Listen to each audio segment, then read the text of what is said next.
Welcome to Lykken on Lending, the podcast that dives deep into the heart of the mortgage industry. Your host, David Lykken, bringing you the latest insights, trends, and updates from the world of mortgages. Whether you're a seasoned industry veteran or just getting started, this show is your go-to source for all things mortgage. Let's get started. This is Lykken on Lending. Now your host, David Lykken. Listeners, there's so much confusion out there as what technology should we use? Where should we go? Who can we talk to that understands it? Who's independent? It seems like there's a lot of salesmen, but not always a lot of independent folks that really have played in the space to the degree as our guest is today. And I'm talking about Josh Lehr of Lehrjet. This is a new company, not the Lehrjet. It is Lehrjet because his last name is spelled L-E-H-R. Play on words. I'm thrilled to have Josh, who I've had on the podcast before, back when he was a total expert, and now we have him on again today. We ran into each other at the Total Expert event in Denver here a few months back, and I'm excited to have him on the podcast. Josh, good to have you here, friend. Yeah, thanks, David. I'm glad to be here. It's been a while for sure. It's way too long. New business. I'm ready to go. It's good. I can't wait to hear about it. You have over 23 years of experience in financial services. You've helped so many lenders, guide them through the various financial products. You're with MoreTech, which is a Zillow company. You've played a pivotal role in so many companies. So I'm really excited to get your perspective because so many people are trying to figure out what should we be doing. But let's start by telling us about the new company and what you're doing, some of the changes you've gone through. Yeah, it's been a ton of fun. That's been almost a year in the making now. I mean, we've talked about it. When I was a total expert, working on partnerships, working on M&A coverage for Joe and the team over there. Going back to my Zillow days, right? That's what I did at Zillow. I did a lot of partnerships and M&A coverage, right? All the deals that came in. You talk about the mortgage lender that was acquired, the consumer direct lender over there. And I saw these great companies that had good technology or they had a great mission and they were just missing the pieces. In that role, it's more about the businesses that I'm working with than it is those businesses. Gosh, if they made these little tweaks, they could really take themselves to the next level. Maybe it's an integration, right? Maybe it's the messaging that they have with the market. Maybe it's just not understanding exactly what the customer is looking for.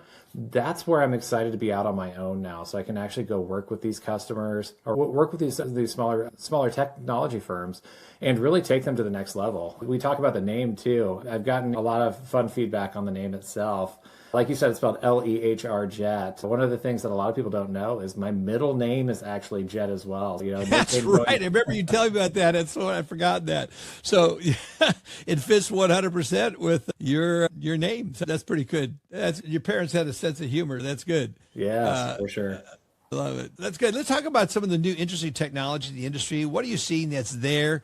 There's a lot of old stuff out there, Josh, and there's so many that are trying to figure out to what extent should we use AI? Where should we go? Walk us through it. Give us your perspective.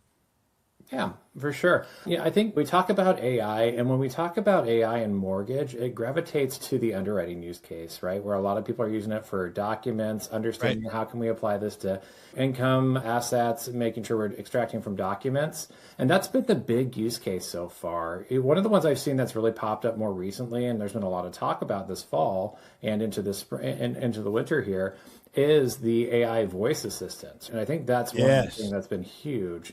And I think the clarification here is not AI loan officer, but it's AI sales assistant. And I've seen probably about 25 of these, let's call it. And what they're doing is they are helping take those tasks on that loan officers traditionally don't like to take. So we talk about in the consumer direct world, we've talked about lending tree leads, Zillow leads. You get these lenders, loan officers that want to take these leads and they're calling on these leads and they have one bad experience and it changes their mindset, right? In terms of how they want to act with these leads. What happens with these AI voice assistants is they really don't have a memory and they don't have feelings, right? So their feelings don't get hurt. So if someone has one bad experience with a lead, they tend to treat that lead source a little bit differently. What these AI voice assistants are able to do is start making these phone calls to interact with consumers. So whether that's a new lead or maybe that's an aged lead that you just found out through, they pulled their credit or maybe they have a certain amount of equity, these AI call assistants are able to have these lengthy conversations with consumers and really understand if those consumers are ready to transact, which is really cool, right? That's the work that loan officers don't really necessarily want to engage with. They want that customer that's ready to transact. So it's actually really helping them get to that customer that wants to transact. So I think that's been a really exciting use case on the AI. Yeah, the AI assistant or the voice assistant is something that really has caught my attention. You look at what it can do for the heavy lifting. It takes out the emotion. They just stay consistent. The part that amazes me the most, and Total Expert has rolled this out as well, and it's having a real big impact for those that are embracing and using it. I want to talk about the extensive conversation that it's capable of having. That kind of twists my mind a little bit, is when you start thinking, this is not machine, it's not rules-based. It's actually interacting and engaging with the consumer in a very effective way. How is this happening? And isn't it a complicated thing to set up, Josh?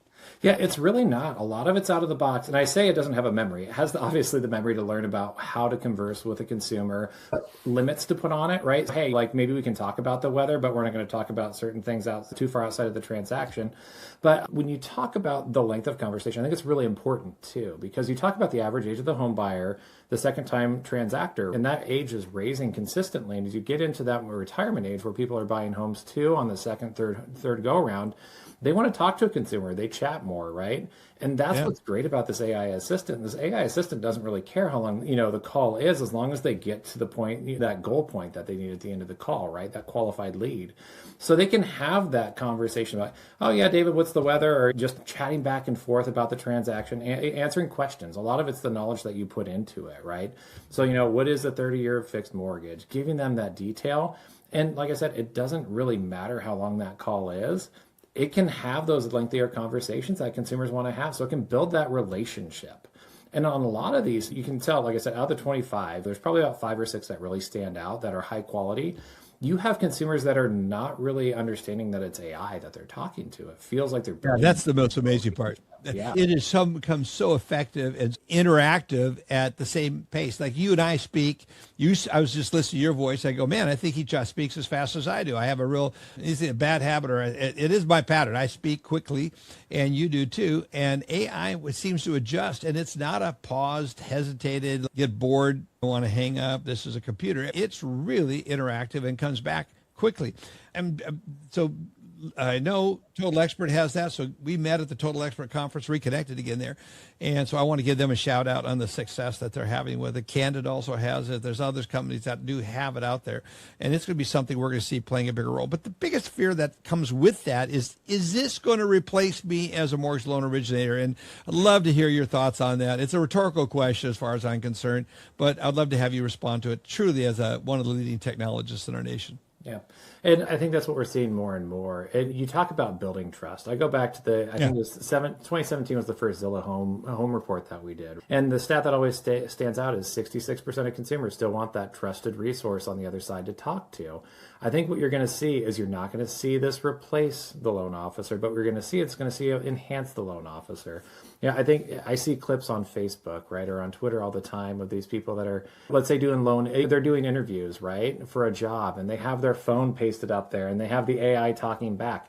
A lot of it is, okay, they're using these tools. Now, it's not great because you're not getting them as a person, but you're getting that knowledge from a third-party source that's enhancing the conversation. And you think about that with a loan officer, right? You think, I can focus on what I need to, and I have this tool on the side that's actually helping me with the information I need, whether it's collecting that information and inserting it into my CRM, or it's giving me additional information about that consumer, maybe throughout a transaction that's going to help me get them into the right loan. Those are going to be the winners, right? Are the ones that are actually adopting and using it. And I even go beyond the origination side, David. One of the things I've seen, there's these tools, and I almost call them development units in a box. Say that again, development? Yeah, development units in a box, right? Or a product team in a box. So you talk about like Lovable as one of these applications. Yes, that's right. Lovable, yeah. Yes, or Replit is one that I use quite frequently. And you talk about enhancing the process in lending using AI. So you talk about, hey, I can leverage these third-party applications, but you talk about even some of the back-end development. So think about the things that you're doing every day, whether, hey, we have to submit these pricing adjustments to the secondary desk, or I need to submit this documentation, and it's a manual process, right? Or I'm passing you an Excel document on a daily basis to be able to see these transactions. Some of these tools like Replit or Lovable are allowing these internal teams to go build their own proprietary tooling. Right? So I can go into these tools and I can say, hey, I need to deliver pricing adjustments every day to my secondary desk, or I need my secondary desk to distribute rate sheets. I can build that process out, and I can actually enhance the internal operations of the organization too. It's been a ton of fun. I've been talking to a couple lenders about it and how they're leveraging it too. It's not only for developing the tools, but even proof of concepts. You think about the ideas that we have day to day. I was actually at a conference last month and we were using one of these tools. And we said, let's use an example. Let's take this loan officer API that we have from this organization, and let's build a loan officer directory that people can get all their contact information and click a contact button. Within 30 minutes, we gave it, let's call it 10 or 12 different commands. It integrated with the API. It delivered us a web page that had the loan officer directory on it with a contact form that posted into HubSpot. And then it was deployed onto its own URL. So you talk about, you talk about the front end experience for AI, but then you talk about this back end. It's like, there's so much of that tooling that can be built and that can be advanced. And I think that's what's going to be a game changer in the next year or two here, is how people leverage that on the back end to deliver more unique experiences for their loan officer and for their customers. Is that what you would say where lenders should be focusing in this coming year, is those kind of technologies and tools? Yeah, I do. And I think the big question is going to be, first of all, how many of these are going to be tools that you want to use proven third parties? And then how many of these are going to be tools where you can say, hey, I need an internal team of business developers to go and build these out for us, right? There's going to be a balance, right? You're not going to go rebuild a loan origination system. You're not going to go rebuild a product and pricing engine. But maybe we want to be more flexible with our landing pages internally, or maybe we want to be more flexible with our knowledge base internally. I think that's what you're going to start to see, is people gravitate towards some of these tools to build their own proprietary things that maybe they were building through a PowerPoint or through Excel in the past. Yeah. Well, so many people are talking to me about agentic AI, the agents that are out there. If you could kind of give our listeners an update of what we can expect in these agents that are doing more and more of the lifting for us. Yeah. I think with agentic AI, I think what you're seeing is very specific use cases. And I think that's going to be the focus. One of the, like, you think about data extraction as an agent, right? Like, how can I do data extraction as a task, and how can I bundle that? So that way I can use that as a part of my workflow. But there's another tool, and the name is escaping me right now, but it really is focused on those agents, right? And how you tie these agents together. Because you want to make sure each agent that you're tying together is good, right? And it has the right language learning model on the back end to be able to deliver a high quality experience. So I think what you're going to see is, how do you take these different agents that you can either build internally, or maybe it's a third-party agent that a company delivered, to tie together a great workflow. So maybe you have that agent that's taking an application on the front end for you, collecting certain data points from a consumer, and maybe you have those agents on the back end that's doing some of the data processing. It's not always going to be the same person, but I think you're going to see both internally built agents, and then you're going to see a lot of these third-party agents as well that are going to tie into build these great, beautiful workflows. Yeah, it's so fascinating. And when Sue Woodard spoke, I think it was Sue that did her presentation there. I love her as a friend, and her presentations are always gripping and so powerful. She talked about, or in her presentation, she showed a computer, an agentic AI for a person talking to an agentic AI at a hotel, making a reservation. So two computers were talking and getting the reservation made, and it was very successful. It's just like, we hear about robotics. We hear more of that coming. That seems to be some of the things that we need to be paying attention to. There's the bigger end-to-end type solutions that are being talked about, and I would like to get your perspective. I interviewed someone yesterday, and they talked about so much of this information is siloed. You've got to get this where we get the information in a central repository where AI is able to access more information, or more of a complete data set, rather than have to go to all these different data silos to be able to extract that information. Your thoughts on that? Yeah. reference back to what we did at Total Expert. One of the last major product releases was customer intelligence, right? And what we saw is we saw all of these lenders that had great first-party and third-party data, right? They're trying to pull in credit triggers. They're trying to pull in equity data from all these different models. They're trying to pull in their rate engine because they know if they can tie all these pieces together, they can tell a great story to the consumer and ultimately help the loan officer get that consumer into the right product at the right time. I think what you're going to see with some of these agents is what's trained on the right models, or what's trained on the right data and what's trained on the wrong data. Because the models, just like anything else, are only going to be as good as the data that you put into them. I think what you're getting at here is you need to be able to have all of this data centrally. And I think you need to not underestimate some of the data points that you have in your ecosystem as well. Because every data point that you have that you're putting into these systems is going to drive better outputs for you. Tying this into, I'm working with a company called Direct Mailers. I know you and I have talked to Richard in the past. And they're doing a lot of data collection on the front end of the process. You think about direct mail being, oh, I've sent out this postcard, I'm throwing money at the wall and seeing what comes back. But there's so much more to it. They're collecting data points on who's scanning the QR code on this piece of mail, or who's, on that landing page, what are they clicking into? You start to get a good picture of that consumer over time to understand what activities or what third-party data is being used, or what third-party insights are coming in on that consumer, and tying into when that hits your first party to get a good end-to-end view of what that journey looks like. And I think that's the biggest thing, is make sure you have all of your data accounted for, and make sure you're not underestimating some of it, because there could be those early stage data points that are real game changers in terms of understanding who's going to transact and who isn't.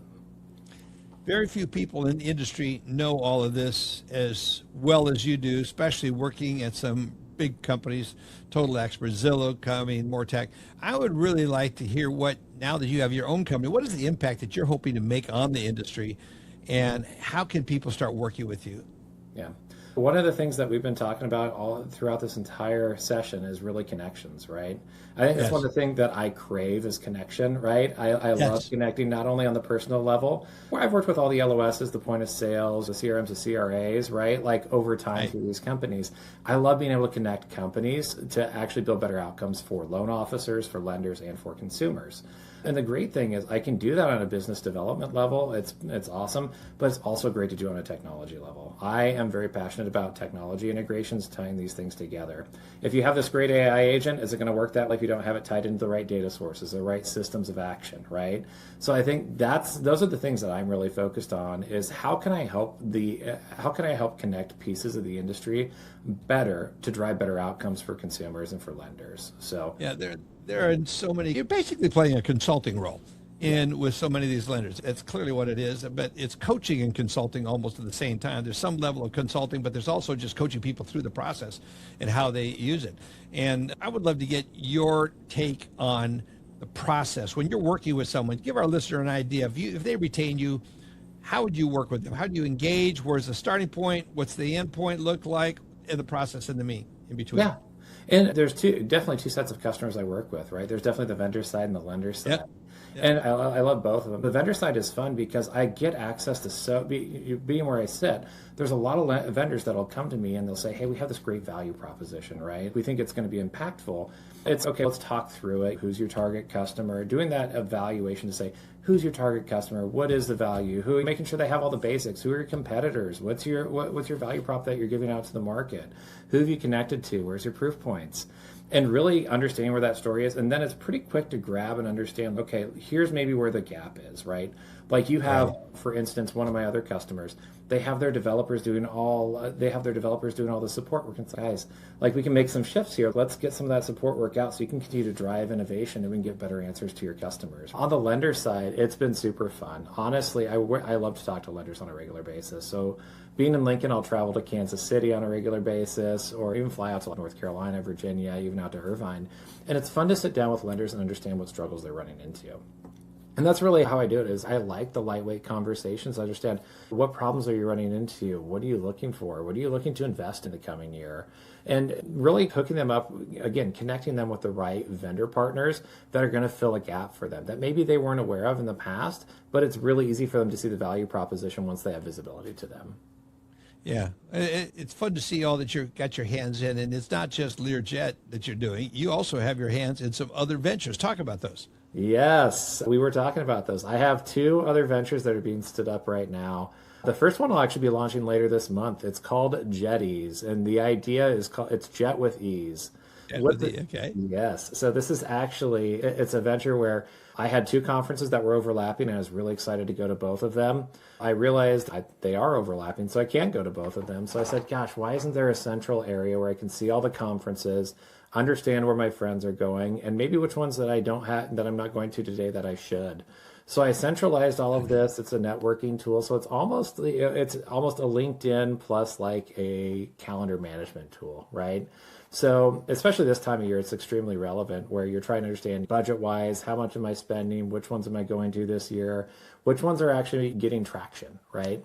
It's pulling all of that together. And that one was been a fun passion project for me that, like I said, we're just launching. Then I have another one going here in the second quarter that we're going to be launching. So it's allowed me to not only work with all these great companies, but build a couple on my own. That's fun. I mean, that's what I love, the creativity that you have. What goes on in your brain is just exciting. Folks, listeners, I encourage you to reach out to Josh and get to know him, hear what's going on. There's a lot going on up there. And I always tease her, I said, so much so that you don't have room to grow hair because there's just so much, there's a fire going on in there all the time. Josh, so good to have you on the podcast. How can people reach you again directly? Is there a website? What do you recommend? Yes, for sure. So website is lehrjet.com. That's LEHRJET.com. Or you can reach out to me. It's just josh@lehrjet.com. Love to have a conversation with anybody.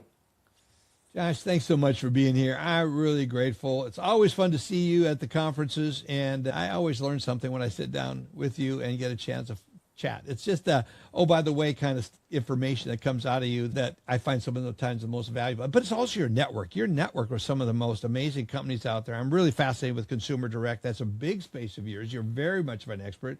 So anyone who's looking to get into consumer direct should also be having a conversation with you about what their plans are, so you could help them, guide them through that. I appreciate it, David. Yeah, I've been blessed to be able to be on the consumer direct and on the distributed retail side. So both sides of the coin. It's been great.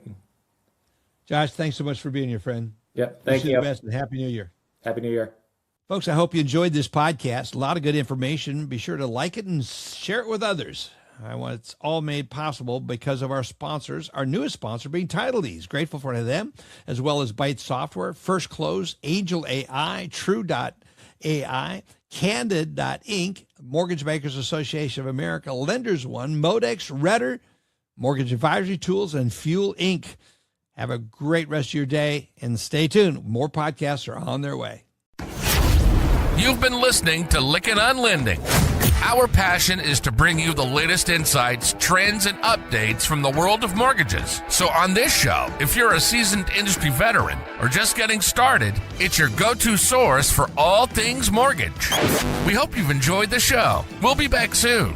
Take care, and we'll see you next time on Lykken on Lending.